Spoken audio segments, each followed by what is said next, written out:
আমি মাওলানা মোহাম্মদ সাইফুল ইসলাম, ওলামা দলের সদস্য সচিব, ঢাকা মহানগর উত্তর।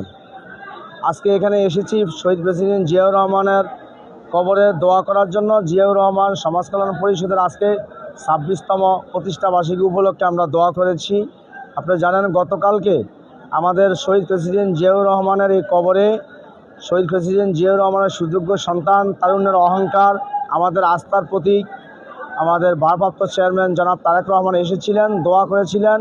এখানে আমরা গতকাল আমাদের ওলামা দলের সম্মানিত আহ্বায়ক কেন্দ্রীয় কমিটির আলহাজ মাওলানা কাজী সেলিম দাদা এবং সম্মানিত সদস্য সচিব অ্যাডভোকেট আবুল হোসেন বাইসহ আমরা দীর্ঘ সময় কোরআন তেলাওয়াত করেছি, দোয়া করেছি। আমি যতটুকু দেখেছি, গতকালকে আমাদের বিএনপির ভারপ্রাপ্ত চেয়ারম্যান জনাব তারেক রহমানকে ফেস টু ফেস দেখেছি। আল্লাহ শুকুর, ওনার ভিতরে যে এত বিনয়ী, এত নরম একটি প্রকৃতির মানুষ, আমার মনটা ভরে গেছে। আমি আশা করি এই নির্বাচনে বাংলাদেশ জাতীয়তাবাদী দল বিএনপিকে যদি এই দেশের জনগণ ইনশাল্লাহ ভোট দিয়ে জয়যুক্ত করে, ইনশাল্লাহ আমাদের আগামী দিনের বিএনপির ভারপ্রাপ্ত চেয়ারম্যান জনাব তারেক রহমান যদি প্রধানমন্ত্রী হয়, আশা করি এই দেশটা সুন্দর সুশৃঙ্খল একদম ভালোভাবে চলবে আশা করি। এবং 2023 সালে উনি যেই আপনার 31 দফা দিয়েছে, ইনশাল্লাহ আশা করি এই 31 দফার আদলে যদি এই বাংলাদেশটা ইনশাল্লাহ চালাইতে সক্ষম হয়, আল্লাহ রাব্বুল আলামিন সেই সাহায্য সহযোগিতা আমাদেরকে করে।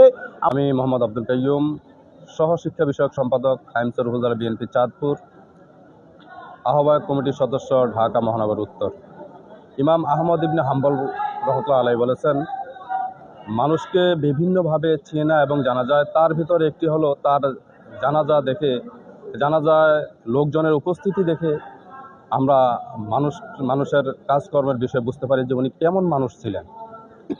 আমাদের সেই শ্রদ্ধাভাজন, প্রিয়ভাজন, বাংলাদেশের অমর নেতা, বাংলাদেশের সাবেক প্রেসিডেন্ট শহীদ রাষ্ট্রপতি জিয়াউর রহমান সাহেবের সুযোগ্য উত্তরসূরি, বাংলাদেশ জাতীয়তাবাদী দল বিএনপির ভারপ্রাপ্ত চেয়ারম্যান জনাব তারেক রহমান বিভিন্ন বাধা বিপত্তি পেরিয়ে অবশেষে আমাদের দেশে আমাদের কাছে আসতে পেরেছেন। এজন্য আমরা আল্লাহ রাব্বুল আলামিনের দরবারে শুকরিয়া আদায় করি, আলহামদুলিল্লাহ।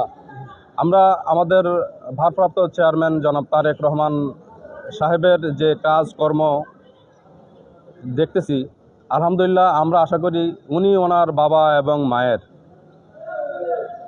সুযোগ্য উত্তরসূরি হিসেবে ওনাদের যেই বাকি কাজগুলো আছে, ধর্মীয় মূল্যবোধে বিশ্বাসী, আধিপত্যবাদ বিরোধী এবং বাংলাদেশের স্বার্থে যে সমস্ত কাজগুলো করা দরকার, উনি সেভাবেই কাজ করে যাবেন।